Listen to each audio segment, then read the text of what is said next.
Salut, ça va tout le monde? Très bonne journée, très bon après-midi. Voilà, aujourd'hui je vais dans le même sens, le module d'Antigone. Et aujourd'hui je traite trois axes principaux. Le premier, je commence avec les personnages principaux de notre ouvrage. Deuxième axe, je traite le mythe antique d'Antigone. Troisième axe, je parle justement de résumé de l'ouvrage. Donc, suivez-moi et merci beaucoup. Voilà, mes chers apprenants, comme j'ai déjà dit, on va traiter trois axes dans cette séance. On va commencer avec le premier axe, les personnages principaux de Antigone. Le premier personnage, c'était Antigone. Voilà, fille d'Oedipe, sœur d'Étiocle, Polynèse et Ismène. Cette jeune fille est héroïne de l'histoire, qui porte d'ailleurs son nom. Voilà, elle est maigre, jeune fille, noiraude et renfermée. Elle est courageuse. Il a une volonté de faire. Il est la seule à se dresser en face de Créon, son oncle. الحاجة اللي يمكن نقولها على الأنتيغون هي سمراء اللون ليست بجميلة. هي كوراجوز جريئة وهي الوحيدة التي وقفت في وجه الخال ديالها كريون. Le deuxième personnage, Ismène. Voilà, c'est la fille d'Oedipe et de Jocaste. Aussi, la sœur d'Étiocle, Polynèse et Antigone. Elle est bien plus belle qu'Antigone, la blonde, la belle, l'heureuse Ismène. Voilà, elle est sensuelle, elle a le goût de la danse et des jeux, le goût du bonheur et de la réussite. الحاجة aussi اللي يمكننا نقولها على إسمين هي جميلة مقارنة مع أنتيغون. كيعجبها الشضيح ولا كتهلا في راسها بالعربية طارت عاجبها راسها إسمين.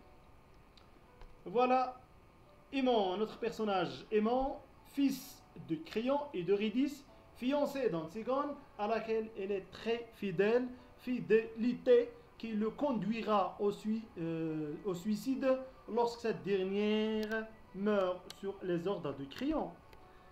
Ce fait le poussera également à mépriser son père, qu'il admirait beaucoup auparavant. Voilà, tout portait Aimant vers Ismène, mais un soir de bal, il est allé trouver Antigone qui rêvait dans un coin et lui a demandé d'être sa femme. Aimant, حاجة اللي يمكننا نقولوا على هذا البيرسوناج هذا هو انه كيبغي الاب ديالو ولكن بعد ما حكم على الانتيغون بالموت il le méprisait, voilà, ما تيحملوش. Voilà, c'est le fils ديال كريون ديال Eurydice. معروف بالوفاء والوفاء ديالو هو اللي خلاه انه يموت مع أنتيغون. وكان اختار أنتيغون رغم أنها ليست جميلة وما اختارش إسمان، لكن من الحب ما قتل، عجبته أنتيغون ومن أجلها مات وكان وفيا. Créon, voilà, c'était le frère d'Iel Jocaste, et après la mort d'Étiocle et Polynèse, oncle maternel d'Antigone, le roi. Créon est un homme robuste, aux cheveux blancs, il a des rides, il est fatigué, il se consacre entièrement à son règne dont il assume les sacrifices nécessaires. Par exemple, la punition de Polynèse et l'exécution d'Antigone. الحاجة aussi اللي يمكننا نقولها على monsieur le Créon. Voilà, c'était un homme robuste كان قوي الجسم. Voilà, il a des rides بانت عليه المحايا ديال الشيخوخة ولا فلاش كبير فلاش. Il consacrait le régime ديالو الملك ديالو حول انه يطبق فيه القانون، الا انه واحد انسان مثلا حنون تجاه الاولاد ديال جوكاست اللي هما ولاد ديال الاخت ديالو، ولكن الاعدام راه جا للمره الثالثه باسكو أنتيغون الى طونتي دونتيغي أنتيغون ثلاثه ديال المرات وهي كتحاول انها تدفن الاخ ديالها. المره الاولى سمح ليها، الثانيه سمح ليها، ولكن الثالثه تبتا كما تنقولوا. La nourrice, la nounou. Voilà, il a élevé les deux petites Ismène et Antigone après la mort de leur mère Jocaste. Antigone appelle cette nourrice Nounou. Après, Eurydice, la femme de Créon qui passe ses journées à tricoter. À la fin de la pièce, il se tranche la gorge en apprenant la mort de son fils. Une vieille dame, bonne, daigne et aimante, elle n'est d'aucun secours pour son mari, le roi Créon. Eurydice هي الزوجة ديال كريون والأم ديال إيمون. كانت طول هذا لابياس تياترال كانت غير التريكوتي التريكوتي ما عرفتش بالعربية المهم التريكوتي كدير تريكوات فوالا. C'est une vieille dame هي كبيرة في اللاج دين ايمونت فوالا محبوبة فوالا. Après le page, un jeune garçon généralement d'origine noble, attaché au service d'un roi, d'un seigneur pour effectuer le service d'honneur et apprendre certaines fonctions civiles et militaires. كان هو le bras droit ديال Créon. Après le messager, c'est un personnage qui viendra annoncer la mort d'Antigone, un témoin privilégié. Voilà, il a le droit de rêver, d'avoir des envies et de n'avoir pas envie de faire son devoir, d'être pâle et solitaire. هذا le messager هو اللي غادي يخبر بممات ديال أنتيغون. C'est un témoin privilégié, مختار ولا. Les gardes. 3 gardiens, leur fonction est d'exécuter les ordres du roi. Leur conversation est sordide et grossière en présence d'Antigone. Ce sont les auxiliaires toujours innocents et toujours satisfaits d'eux-mêmes de la justice.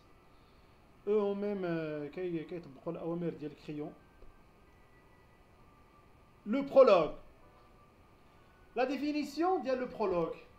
La partie avant la pièce proprement dite où un acteur s'adresse directement au public pour annoncer quelques thèmes majeurs. Après, son rôle. Le prologue présente les personnages dans un long monologue. Il est omniscient puisqu'il sait tout d'avance. Il commente le dessin tragique des personnages. Comportement. Le prologue s'adresse directement au public en utilisant le vocabulaire de jeu théâtral. Jouer, rideau levé, rôle.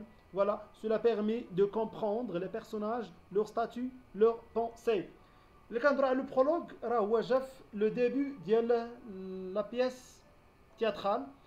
Le prologue كيقدم لنا les personnages والنهاية المأساوية ديال les personnages. Après, le cœur. Voilà, chez un œil, le cœur n'est plus un groupe, c'est un seul personnage. Par contre, le théâtre classique. Chez un œil, le cœur parle au nom de l'auteur. Au lieu de commenter l'action qui se jouait sur la scène, il commente le travail de l'auteur. Après, son langage familier souligne la différence, non pas avec les autres personnages, mais avec la tradition antique.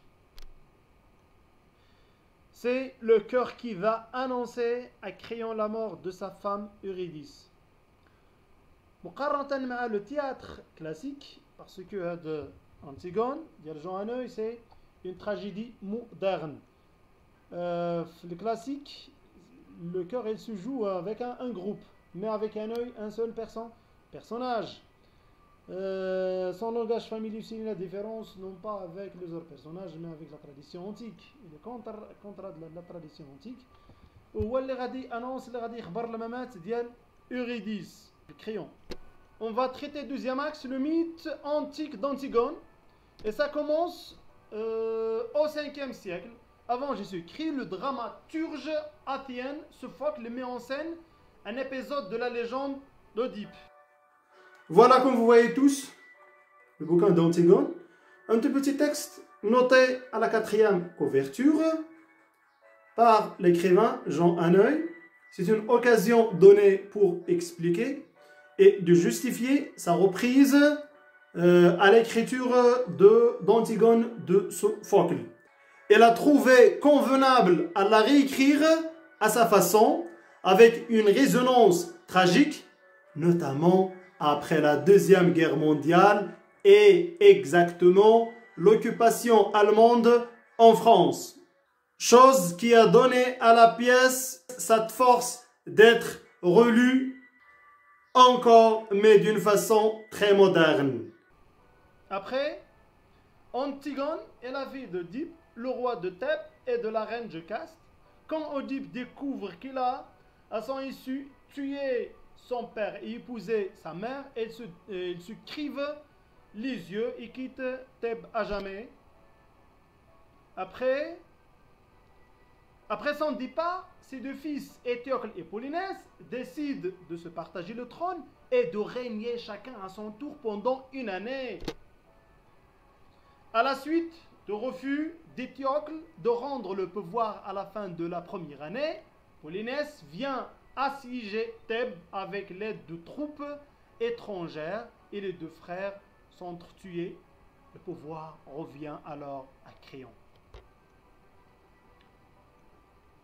L'action de la tragédie de Sophocle commence au moment où le nouveau roi Créon vient de célébrer les funérailles d'Étiocle et de proclamer l'interdiction d'en faire autant pour Polynèse, considéré comme traître à sa patrie pour lui avoir fait la guerre. Antigone, au nom de la pitié filiale et des lois divines, supérieures aux lois humaines, refuse la décision de Créon et procède au rite funéraire. Le mythe antique ديال Antigone بدأت من 5e siècle. Voilà, le dramaturge athien من اليونان ولا s'appelle Sophocle. تا هو كتب هاد سميتو لا نوتي على l'Antigone exactement في هاد لا ليجوند ديال أوديب. ملي أوديب عرف بلي راه قتل الاب ديالو وتزوج الام ديالو إلا كيتي مشى خلى ديك المدينه ديال تيب. ملي مشى إتيوكل الولاد ديالو إتيوكل اي بولينيس ils ont décidé de partager داروا واحد الحيله زعما قالوا لك غادي يتقاسموا الحكم. هذا العام غادي يحكم بولينيس، العام الجاي غادي يحكم إتيوكل. مي على سويت إتيوكل ما بغاش يعطي الحكم لبولينيس. ملي جعل هذا ما قرر او رد الفعل ديال بولينيس هو انه غادي يجيب شي جيش اخر غادي يستعن بالبلطجيه باش يهزم إتيوكل. هادشي اللي خلى غادي يتقاتلوا، غادي يموتوا بجوج، غادي يولي كريون هو الملك، هو لو روا. اي ابري غادي يقرر انه غادي يدفن إتيوكل وما غاديش يدفن بولينيس لانه خائن. ملي جاب مثلا لي تروبول، ملي استعان بالغرباء باش يهجم على الاخ ديالو، اعتبروا كريون باللي راه خائن. مي الرد الفعل ديال أنتيغون كان قوي بحكم لابيتيي، الحنان الاخوي، لابيتيي فيليال، والقوانين السماويه اكبر من القوانين التي وضعها البشر، مما جعل انها لن ترضخ لقرارات كريون حتى الممات. شكرا لكم. تنمير ساتاس. à la prochaine fois et merci beaucoup pour votre attention. الله يعاونكم والله يسر اموركم يا ربي. Merci beaucoup.